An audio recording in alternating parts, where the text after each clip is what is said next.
ராமலிங்க சுவாமிகள் அருளிய திருவருட்பாவுடன் சிவராத்திரி சிறப்பு பஜன்.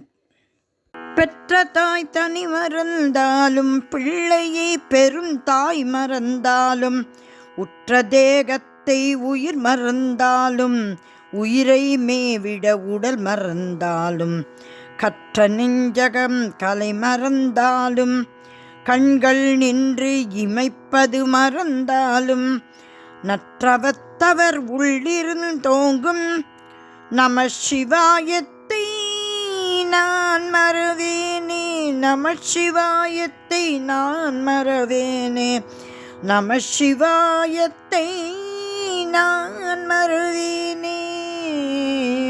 அருள் பெருஞ்சோதி தனி பெரும் கருணை, அருள் பெரும் ஜோதி தனி பெரும் கருணை, அருள் பெரும் ஜோதி